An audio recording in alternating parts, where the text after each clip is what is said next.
Welcome to Rico 12. I'm Justin B., your host and a child of an all-powerful and perfectly loving God and an addict living in the miracle of one day at a time recovery. And I'm grateful to be here as the host of Rico 12. Rico 12 is an open to all addictions and afflictions organization dedicated to exploring the common threads of the differing manifestations of alcoholism, sharing tools and offering hope from those walking a similar path. We gather from diverse backgrounds, faiths, and locations to learn from and support one another. Our speakers come from various fellowships and experiences, demonstrating the universal principles of recovery. Rico 12 is not allied or affiliated with any specific 12-step fellowship. This is Rico 12 meeting number 406. Thank you for joining us live or on the recording later. Today's speaker is Robert P., the recovery guy who has spoken in the Rico 12 meeting several times and also did a series with me called the Rico 12 Ask It Basket. You can find all of those recordings on the Rico 12 podcast. He and I will be doing a little bit of a live Ask It Basket today, and I look forward to diving into this conversation here in a few minutes. If you in the live audience have a question for Robert, I've got a list of things I'd like to see where we go from, but if you have a question for him, type it in the chat of the live meeting, and we may get to it throughout this conversation over the next hour. But first, a few quick announcements. Rico 12 offers a variety of recovery resources, including podcasts and social media communities.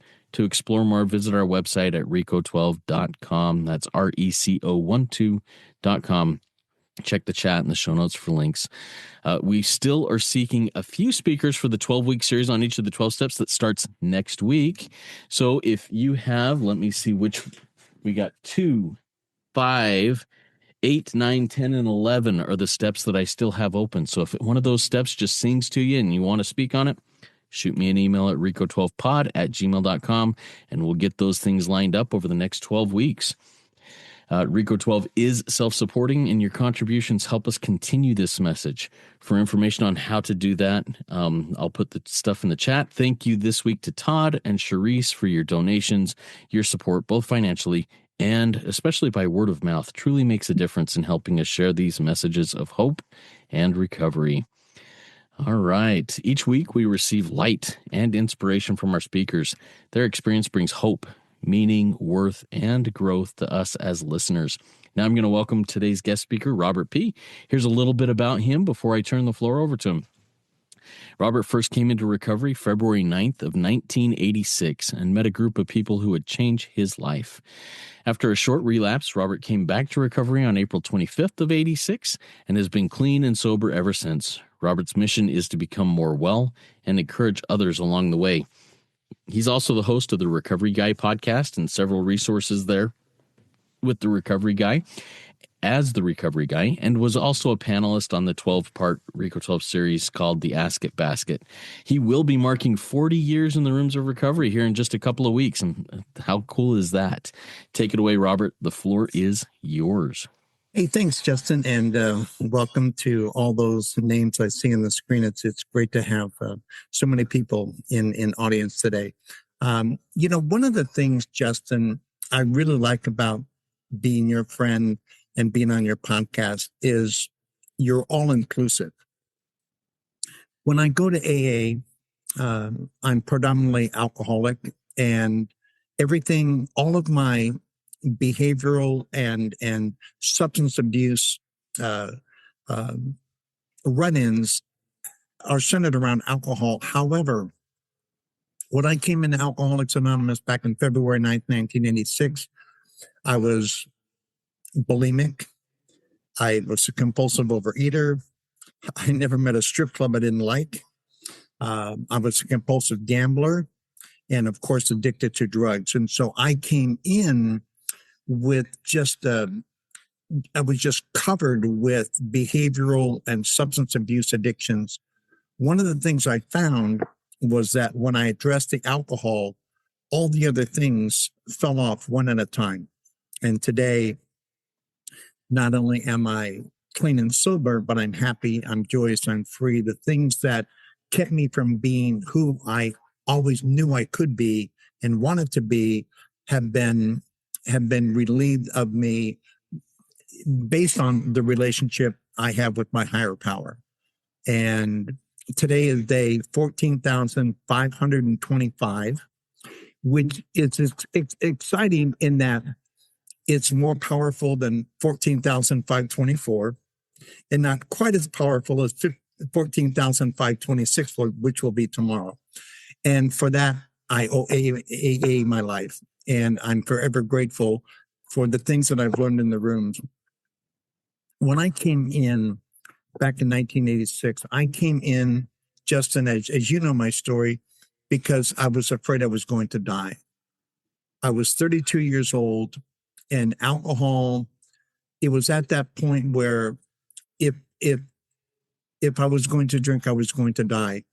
And I stood in front of the mirror, and all the voices were gone.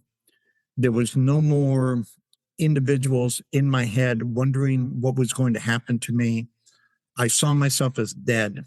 And that particular morning, I went into treatment. And like you previously stated, I would not stay sober. I would stay sober for 71 days.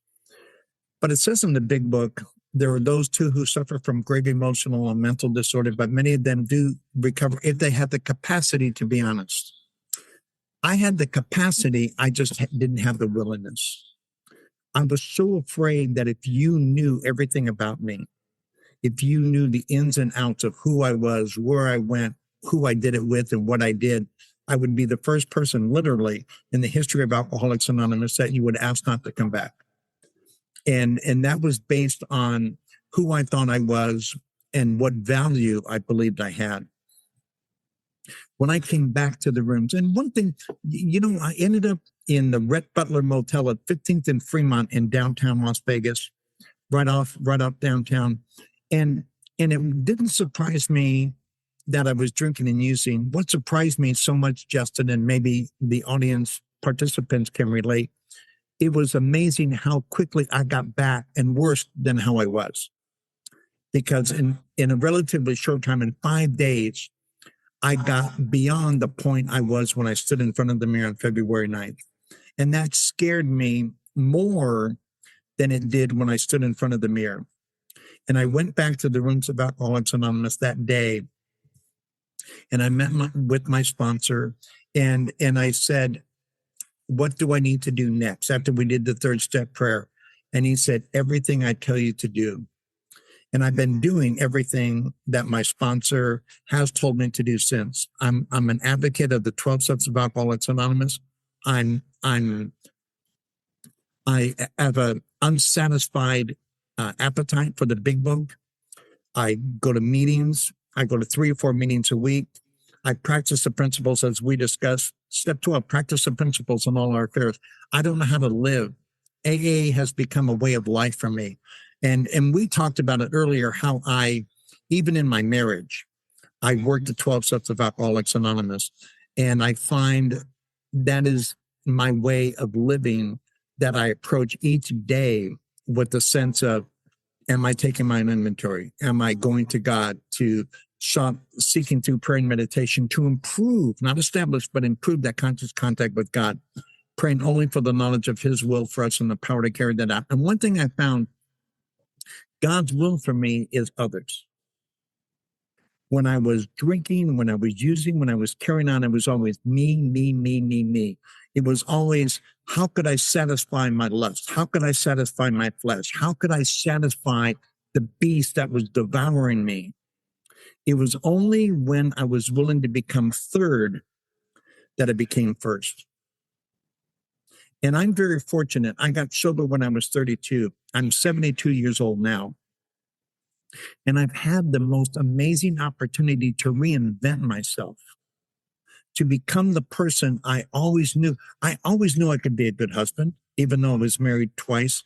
I'm married to Laura over 36 years now. I always knew I could be a good father. I always knew I could be a good friend, a good sibling, a good employee. And I become all those things in my sobriety because I put my sobriety first, and everything else that comes after that is a gift. And some of the lessons were harder to learn than others because they had to get past my ego. But once they did, once I signed my troubles over to God, then everything seemed to make sense. Only when I inserted me and how I felt about it. It's kind of like step 9. Step 9 made amends to such people wherever possible, except when to do so would injure them or others. When I made step 9 about me, I was never satisfied because I needed you to forgive me to become whole. And step 9, it doesn't matter if you forgive me. It matters if I say I'm sorry. And sometimes the best way to say you're sorry is to not act the way you used to act. And I found that with friends and family members. My dad, and I'll close it and we'll open it up to questions in our conversation. When my dad dropped me off at the Red Butler Motel, he paid a week for me, April 19th of 1986. And he looked at me and he said, your mother and I aren't going to watch you die. In 9 months, he hugged me and said, your mother and I used to worry about you, but we don't worry anymore. And all I did, Justin, was stay sober. That was my amends to my dad. I just didn't drink. I didn't burn my life to the ground.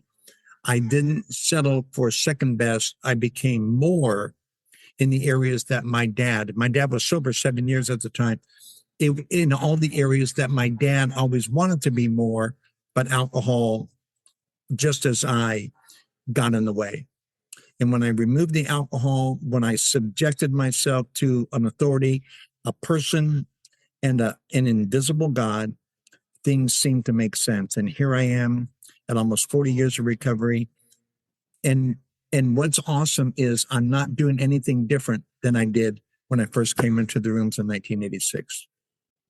I'm doing a different version, an elevated version, but I'm not doing anything different.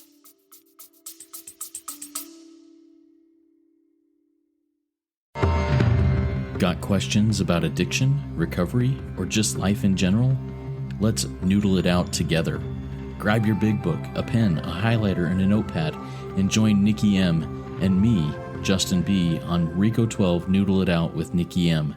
Each episode, we take real-life questions, ours, yours, and those from the recovery community, and dig deep into the big book of Alcoholics Anonymous to find real, practical solutions. So, if you're ready to do the work and apply the solution, tune in to Noodle It Out with Nikki M, streaming now on your favorite podcast platform.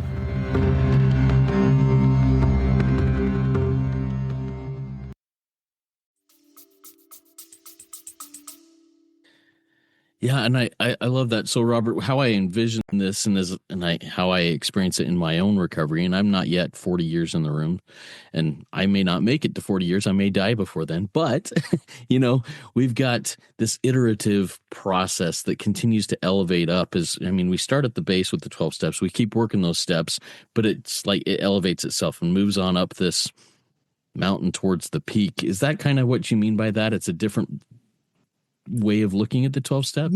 Exactly, because let's take step 6, we're entirely ready to have God remove these defects of character.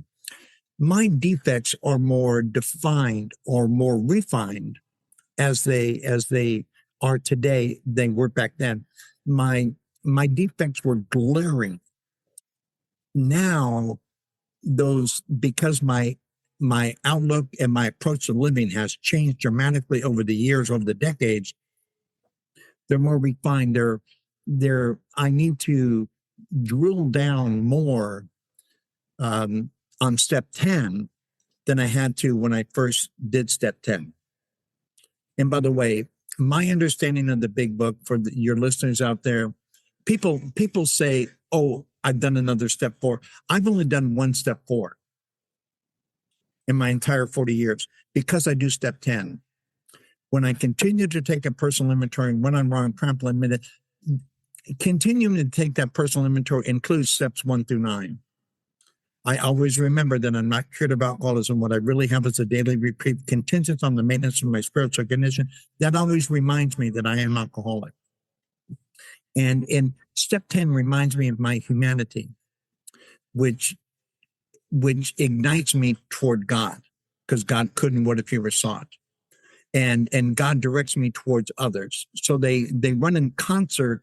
None of the steps are in opposition to each other. Each step is necessary for the next step to take hold. So yes, I I've refined my approach to recovery.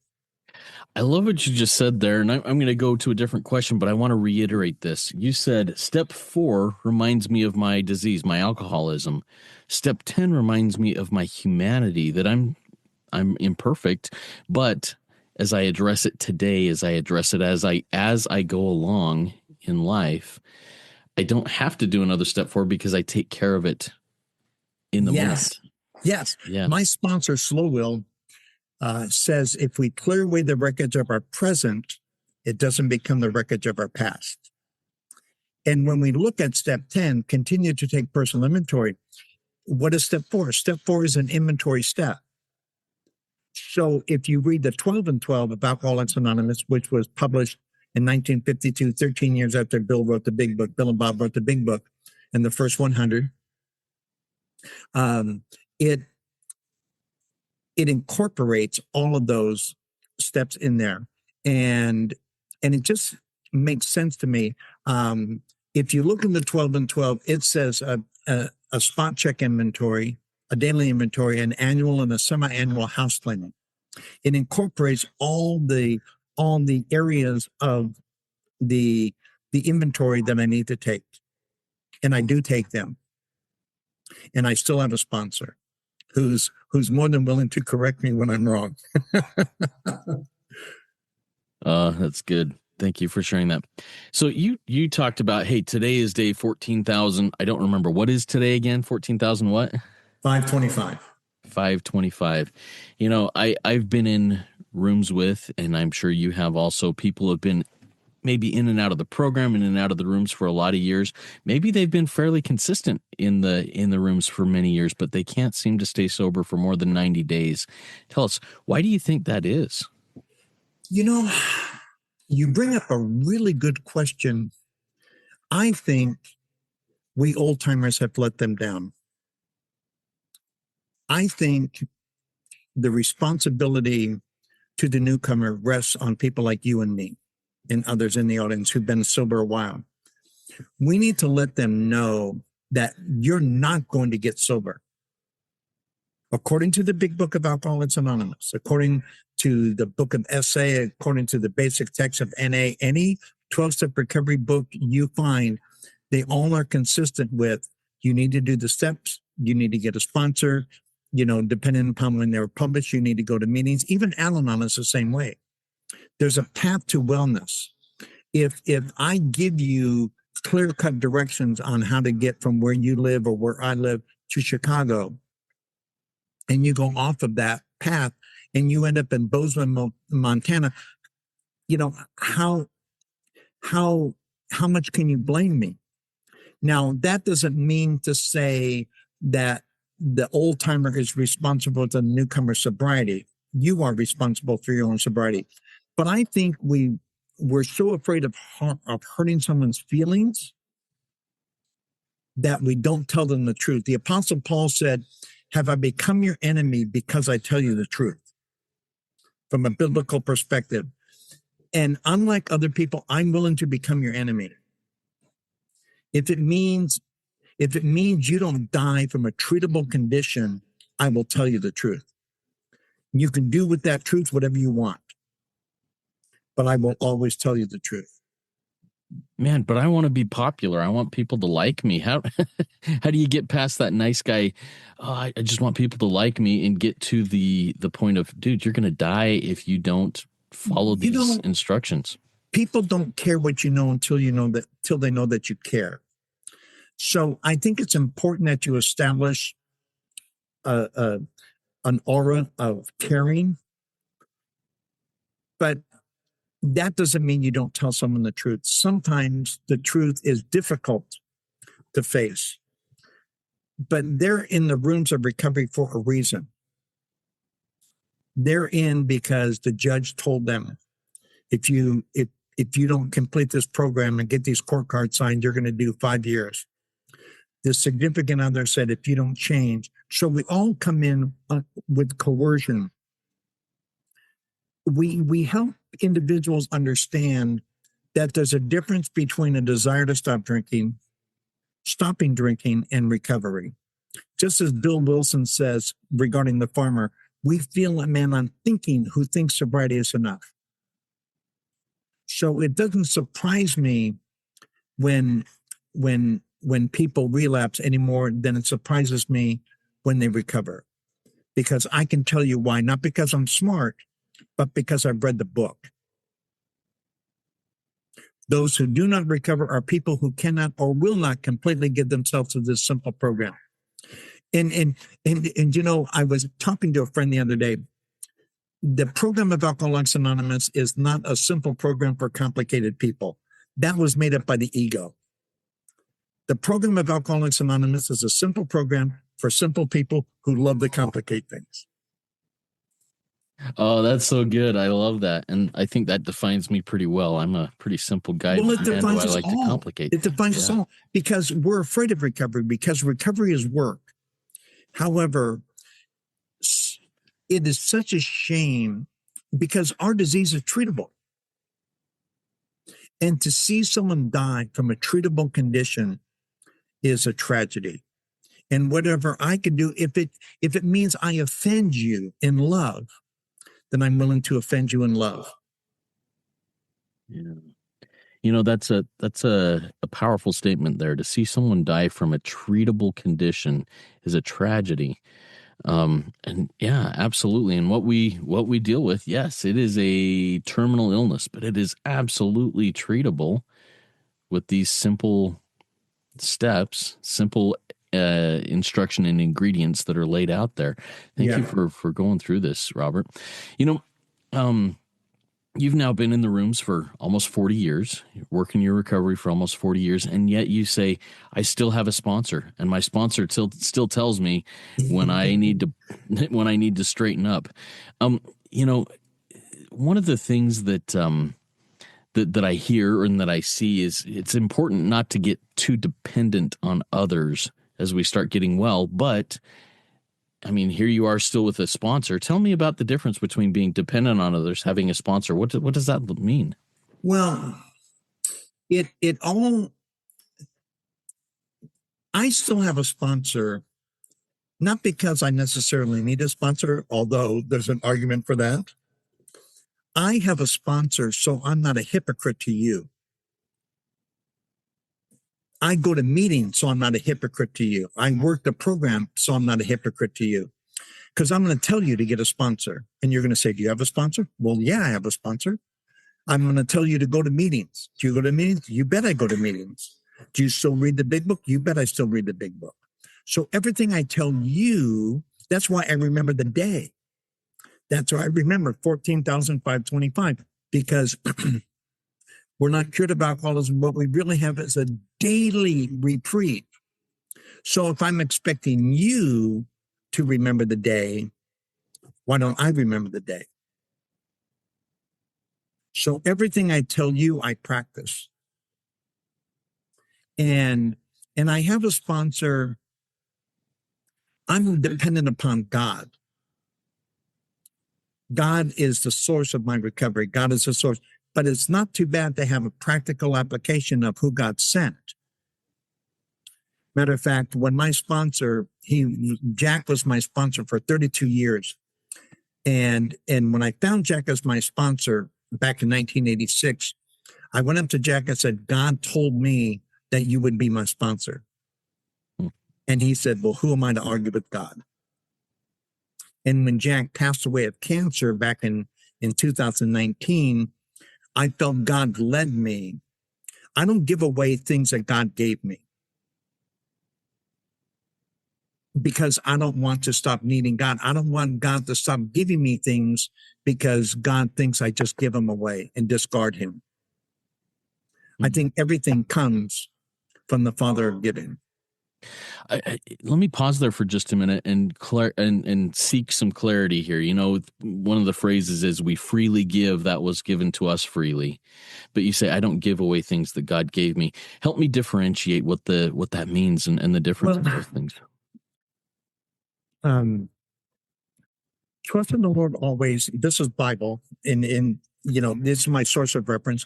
Trust in the Lord always. And again, I say rejoice. Trust in the Lord with all that heart lean not unto their own understanding, in all their ways acknowledge him, and he shall direct thy path.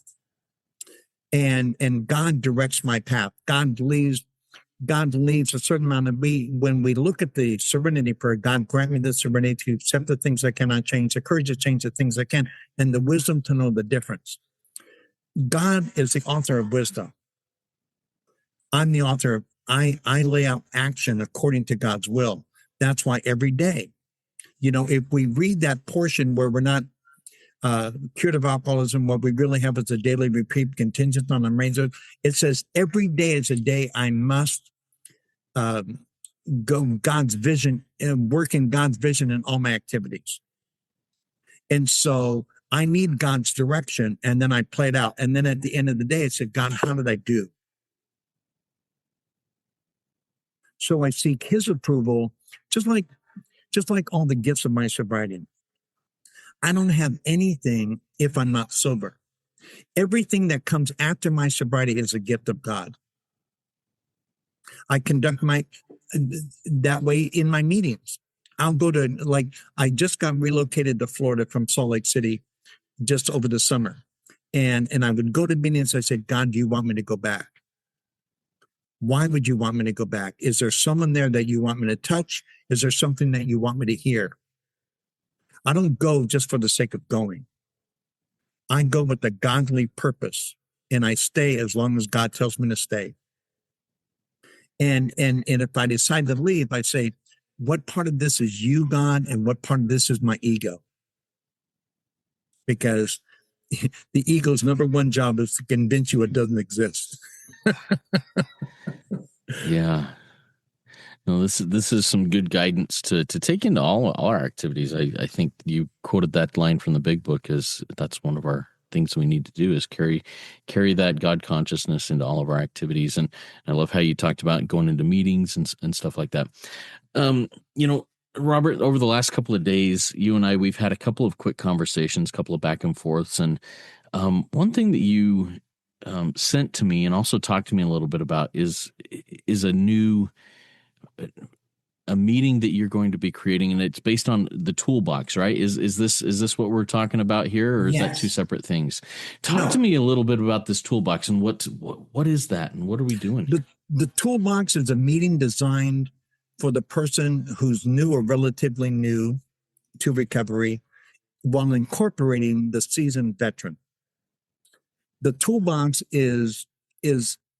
are like 90 meetings in 90 days. Read the Big Book, work the steps, get a sponsor, find a higher power. All those things that we need to do simultaneously, but we add them one by one, because we all come into recovery a little differently, at a different level, at a different pace, different level of understanding, different socioeconomic, all the differences. Like it says on page 17 of the Big Book, we are people who normally would not mix. And so while we're trying to find our way, different people have different financial ability, different time availability, but we're all coming for the same reason, because we don't want to die. We need to get the judge off our back. We need to keep our job. We need to keep our significant other from changing the locks, whatever reason we get there. And so it is to instruct the newcomer while incorporating the old timer. So the toolbox, it's a 90-minute meeting, and the first half hour is devoted to the tools that the newcomer needs in their life to not have 6 months of sobriety, but have 2 years, 3 years, 5 years, 7 years, long-term sobriety, to where you'll die clean and sober, or whatever behavioral condition you find yourself in. It incorporates the old timer because it gives them a sense of purpose. It directs them into the Big Book, into the 12 and 12, and they can have an opportunity to see how page 30 or page 66 or page 132 or 164, how that has how they've incorporated that into their life to instruct the newcomer.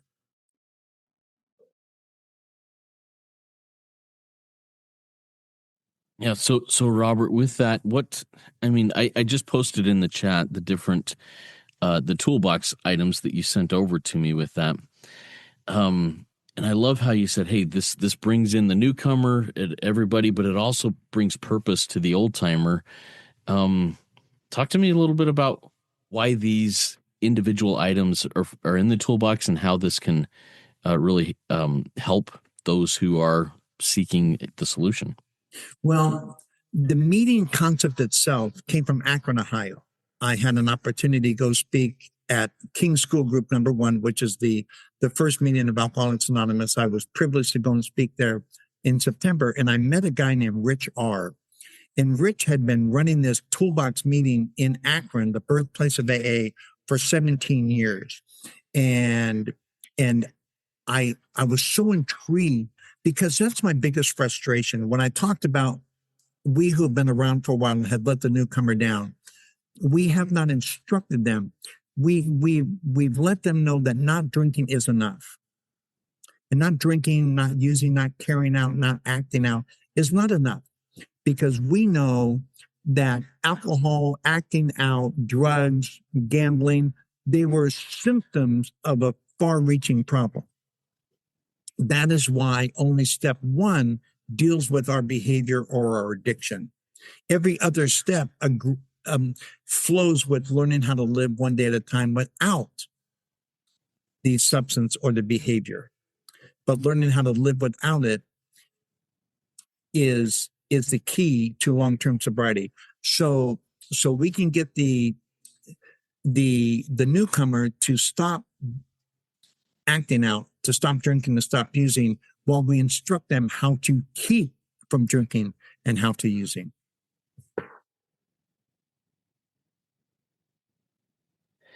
I know this is good. And you talked about, we stop drinking, using, acting out, whatever those things may look like. We've got our substance addictions, we've got our process addictions, and among those, we've got codependency, we've got sex, we've got gambling, we've got all of those different things.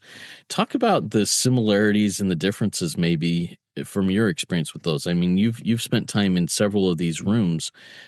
Talk to me about your experience with all of that and how they're similar and yet, maybe different. Well, they're similar in that they're an avenue to escape.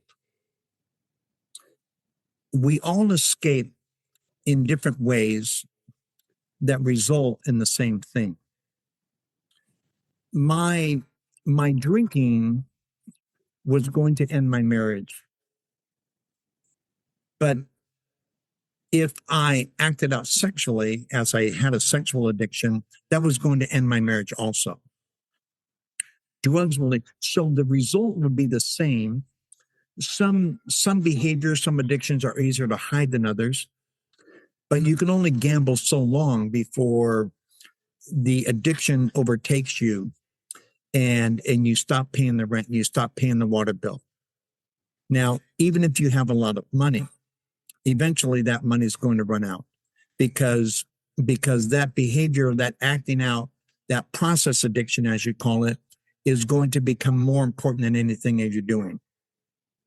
And it may take longer for others to realize.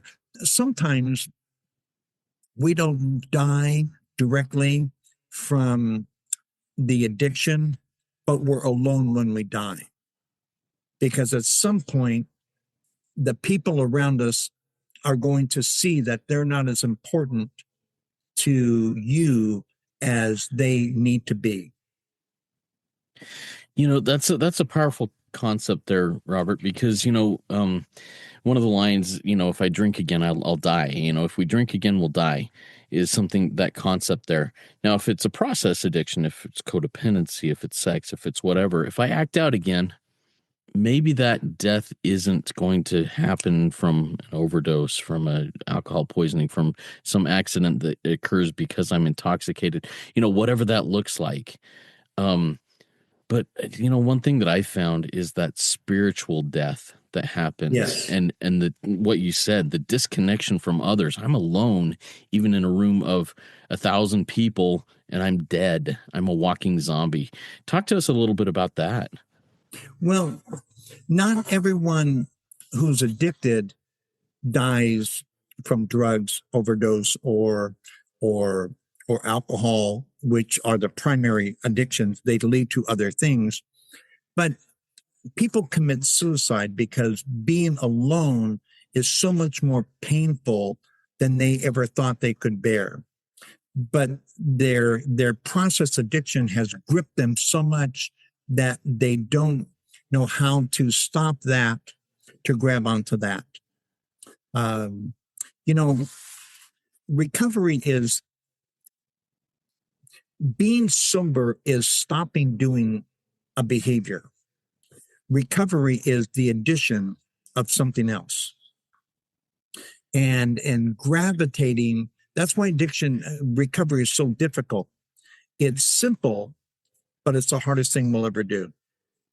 The death of a person who's addicted is a disease of loneliness and despair, where we can be in a room filled with people who love us, who care for us, and all the time we're thinking that they're not enough.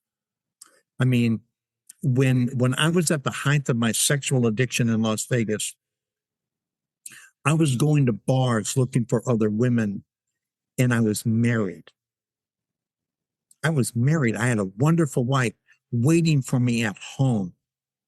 But here I was in a bar in Larry's Villa, in another strip club, the Cheetah Club, what have you, looking for a relationship when that was never going to happen. And it wasn't because I disliked my wife. It was, I was so lonely because it wasn't that she wasn't giving, I wasn't receiving. And so that creates a dichotomy because the people around me, they really did care. They cared as much as anyone who ever cared for me. I didn't know how to receive what they were giving. And as a result of that, it caused me great pain. And the pain that it caused me was caused me to drink and use and act out even more so. That was my reaction to the affection I could never receive. Does that make sense? Yeah, it absolutely makes sense. And, I think it's really powerful. And I don't know that I have anything to add to it. It just really gives me something to think about. I do want to jump into one of the tools here that you have listed in the toolbox. And that's change your playground, playmates, and playthings. And, Yes. and this goes into my wife and I would tell our kids this all the time as they were growing up. You are who you roll with, and that's something like, if you look around and the top 5 people you hang out with, you're probably a lot like them. And yet we're told, hey, don't take people's inventory. But they also tell us to stick with the winners. How do we tell if a person's a winner without taking their inventory and making sure we're rolling with the people that are going to lift us rather than bring us down? Well, you were in my head, Fred. I was talking about this with one of my sponsees the other day. To not take someone's inventory, you're just a fool. The key is don't use their inventory against them. It's impossible to stick with the winner unless I've taken your inventory. And if your listening audience hasn't taken my inventory, either now or to find me on social media or to discover you, they need to take your inventory now. What they do with that inventory will determine who they are, but it will also let them know whether or not to get closer to you or run away from you. I take everyone's inventory, and everyone ought to take mine. And if you find something that's not consistent with who I say I am, then you need to let me know, because I'm human. I'm not always consistent. I make mistakes along the way. But if you're going to take my inventory, just be and you don't use it against me, doesn't mean that you can't say, Robert, I hear you say that, but I see you do this. Help me understand why you're saying this and doing that, or correct it. Yeah, that's such a powerful concept. And, the how do I even put this? I got to take somebody else's inventory in order to understand, is this somebody that will lift me or harm me? And do I need to align or, step away from this person? But I love how you incorporated the concept of curiosity. Hey, I heard you saying this, but it looks like you're doing something completely different than what you're saying. Help me understand that. And, maybe that gives me an opportunity, or you an opportunity, Robert, to go, oh, I can see the hypocrisy in that. I need to change that. Or it gives you the opportunity to say, well, that's just how it is. Do as I say, not as I do. And then I can go, oh, I think I need to step away. Exactly. I have sponsees who are in various stages of recovery, and they'll say, I didn't think of it that way. Help me understand why you feel that way you feel, or you approach it, or that's your conclusion, because I come to a different conclusion. And there's nothing wrong with that, because in their mindset, they can't comprehend the things I comprehend. They don't have 40 years. However, my message is to the newcomer. And sometimes I speak a lot. I do a lot of speaking. I'm speaking tonight as well, and next Saturday, and in Salt Lake City on April 11th. And my message is to the newcomer, and I listen to all the things I record. And if my message is not being received by the newcomer in a way that is palatable to them, that they can experientially use, then who am I reaching?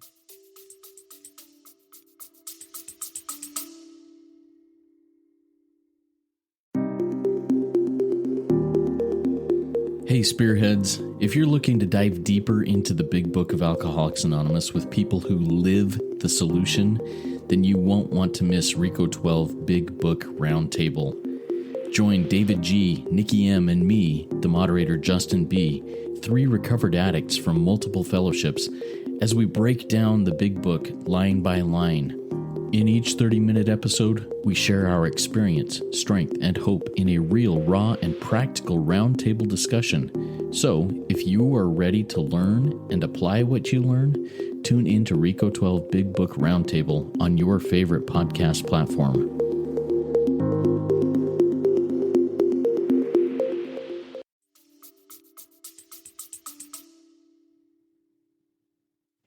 Robert, I'm very intrigued. I'm speaking. You say I'm speaking to the newcomer.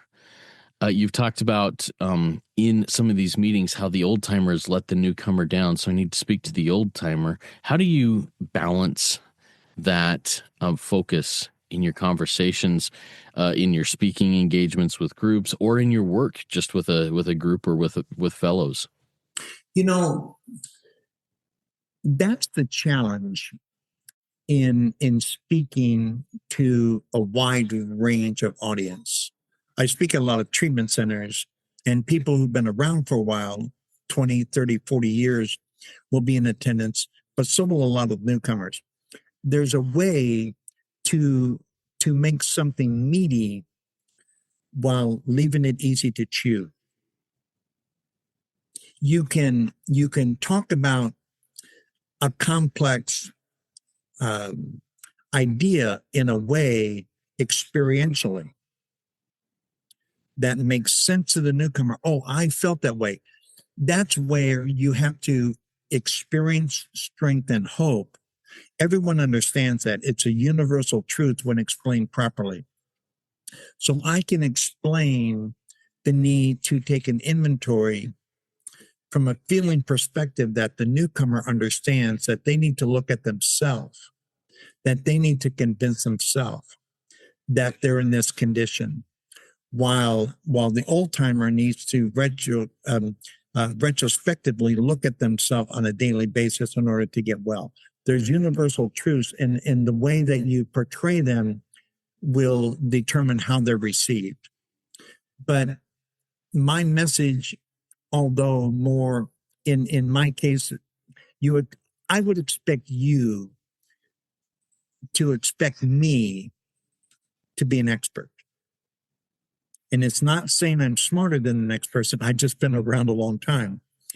But to be of real value, I need to expertly say these things where the newcomer says, wow, I know what you're talking about. I know I can sense in you the feeling of having gone through that.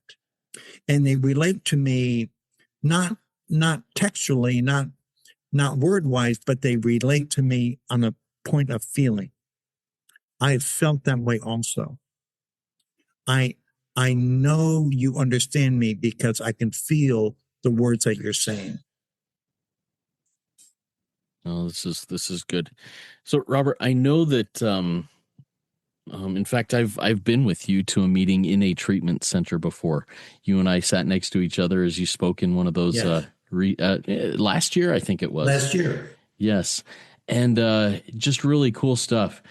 One of the questions that I've got down here that I'd like to ask you is, can I get well in the rooms of recovery, or do I need to go into a treatment center?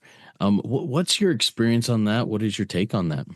You know, it all depends upon the individual. Some people have insurance and they have the luxury of going into a treatment center. The challenge with the treatment center is they have funding requirements.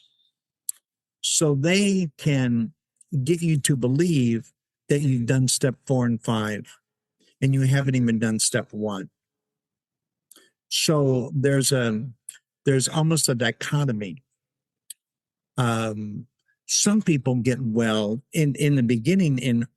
When the program was founded, there was no such thing as a treatment center. There was a thing called sanitariums that they house people, and you either got well or you died.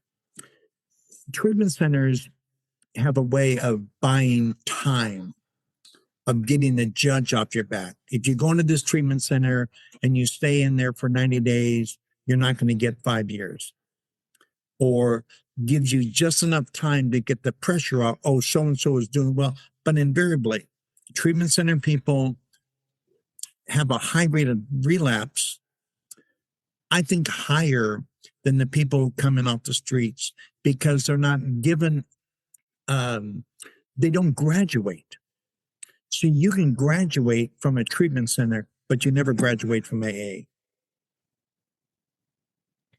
It's super interesting, and I think that the big book talks about a drying out period. Sometimes we think it's wise for a person to dry out and have that drying out period. Do you think that a reasonable purpose of a treatment center? If I go in with that mindset, hey, I'm here to dry out, but when I get out, I will continue working this program, being sober at that time, so that the program can take root in me. What are your thoughts about combining the two? The program takes root because you've surrendered. You've abandoned yourself. Some people just can't afford to take off 30 days of work, 60 days of work. They need to work. Moms need to take care of their kids, and yet they need to get sober. They need to get well. And it's not to say that I don't appreciate treatment centers, because there's a place for them. I think treatment centers are overvalued, kind of like college. You think because you go get a degree that qualifies you for a job, and it doesn't. It doesn't make you any more employable than if you're a journeyman plumber. You know, a treatment center can give you a false sense of security. And because, and here's an interesting fact that I've done a lot of work in treatment centers in my counseling career And as an advocate, treatment centers can give you a false sense of security. Plus, you're not allowed to talk about certain things. You're not allowed to insist in most treatment centers that they have a relationship with God. You're not allowed to mandate certain things. You're not allowed to refer to them as alcoholic, because most treatment centers nowadays, they get people with behavioral issues, alcoholic issues, so you never know who you're talking to. So the manic depressive is, who never struggled with alcohol, is now engaging with the alcoholic. And the alcoholic thinks, well, maybe my problem isn't really alcohol. Maybe my problem is I'm chemically imbalanced. And so it sets up almost like a tug of war of what's considered wellness. Again, just because a person's not drinking doesn't mean they're well. It means they've opened the door to wellness.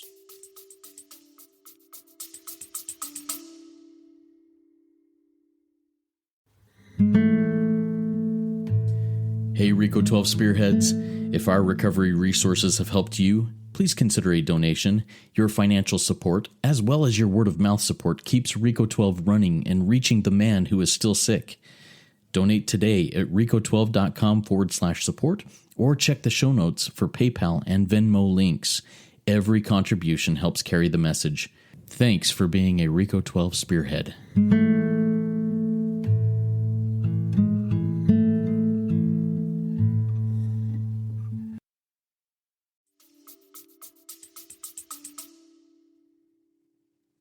Yeah, no, thank you for going into that a little bit, Robert. We do have an anonymous question from our audience here, and I'd like to read that to you, Robert. It just skipped on me. Hang on. How does connection with a sponsor look like after having worked the steps? Is it a weekly call in your experience, or checking in on a daily? What does that look like in your experience?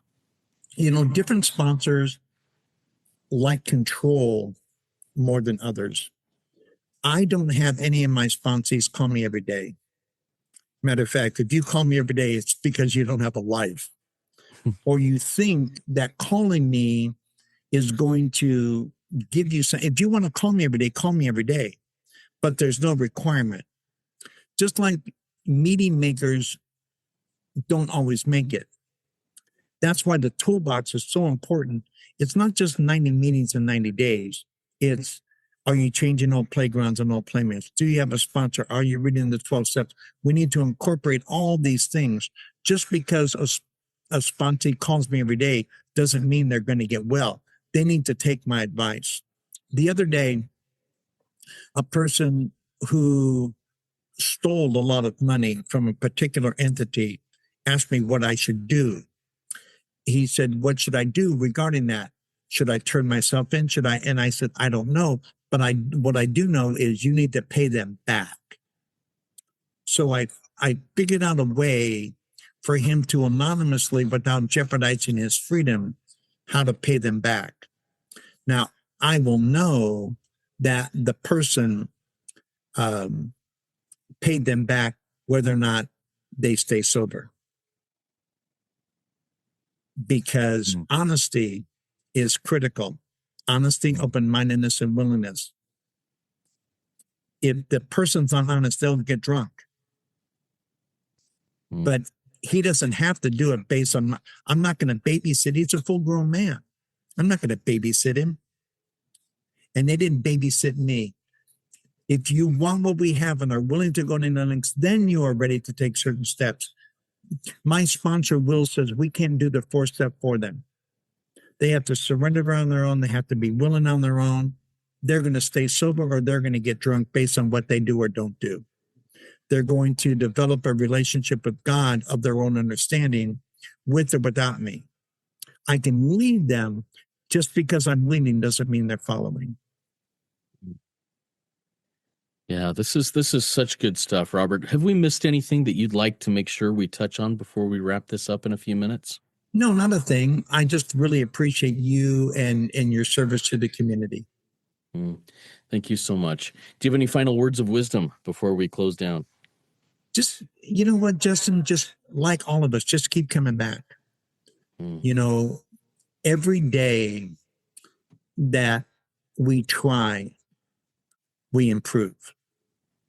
Um, and don't sell the fellowship short.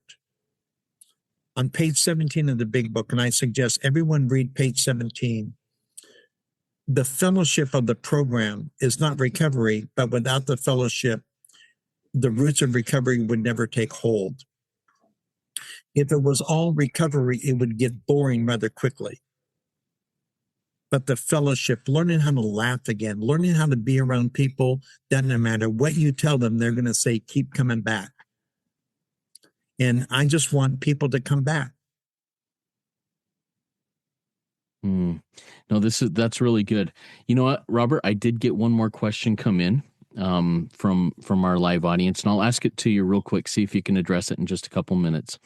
Could you please talk about how maturity is put on hold when in active addiction, and then facing maturing as an issue in recovery? Like all of a sudden, maybe I'm 12 years old emotionally because that's, where I stunted at. And now I'm starting to catch up with that maturity. Talk about that process. Oh, yeah. That's a great question. Whoever asked that question, kudos, because I think that's often missed with expectation that we put on ourselves. F. Scott Fitzgerald said, first a man takes a drink, then the drink takes a drink, then the drink takes the man. And Father Martin talks about this as well. I was 18 years old when the drink took me, when I was being removed from the equation of whether or not I was going to drink. So when I got sober at 32, emotionally, I was 18. So I believe we emotionally revert back to when we emotionally shut down, because getting sober is beginning to realize the things. So here I was, an 18-year-old man with 32-year-old expectations. And that's one of the challenges to knowing we're okay. That's one of the challenges. That's why it's really important to get a sponsor. I'm expected to do this, but I feel like that. Help me reconcile the two. And that's what it is about. It's about reconciling how we feel with who we are. Obviously, the expectation of me was greater at 32 than it was ever at 18, but I felt like I was 18. My sponsor helped me connect the two. Just because you feel a way doesn't mean you have to act a certain way. And I Good hope that stuff. helps. Yeah, I think so. One more question came in, but I don't think we're going to have time to address it right now. We got to close down before the top of the hour. So, Robert, I'll send this question to you via email. If you'd like to reply to it, I can put it in our WhatsApp group. I'll also post it in the WhatsApp group for general comment from our group there. But yeah, I'll send that to you after this. Thank you so much, Robert, for an amazing speaker meeting. You did an amazing job, and I love our conversations that we have. To our live audience or listening audience on podcast, if you haven't done so yet, please consider rating and reviewing Rico 12 on Apple Podcasts or Spotify.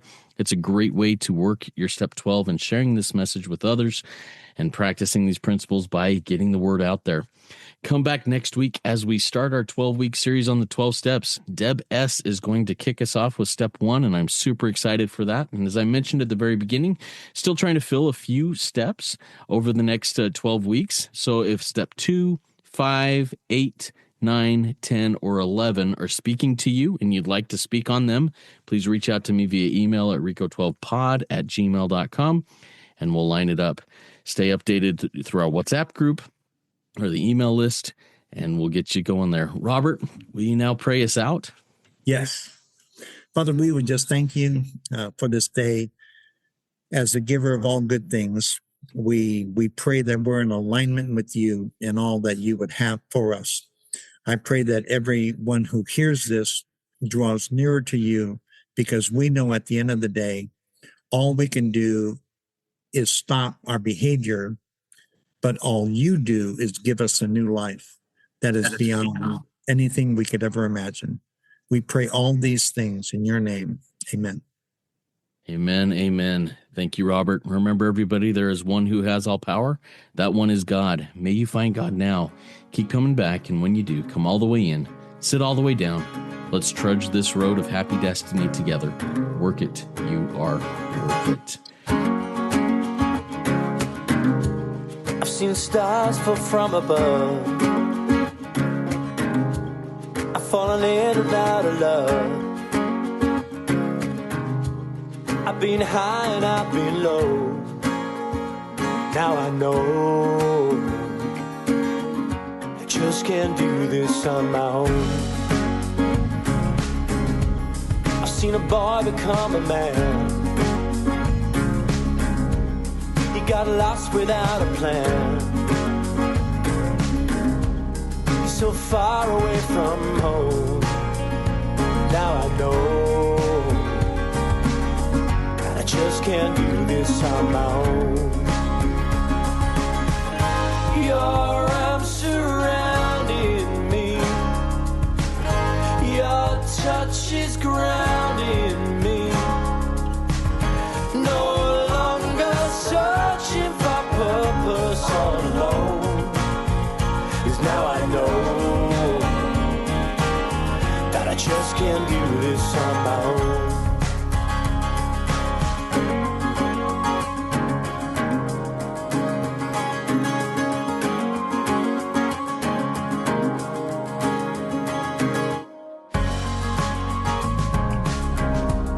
I'm looking for the words to say. You make the world a better place, and I can call that place my home. 'Cause now I know that I just can't do this on my own. Your arms surrounding me. Your touch is grounding me. No longer searching for purpose all alone. 'Cause now I know that I just can't do this on my own. So let me see just what you need to set you free, so we can be free. I saw stars fall from above. I fell in and out of love. I got high and I fell low. But now I know that I just can't do this on my own. No, I just can't do this on my own. I just can't do this on my own.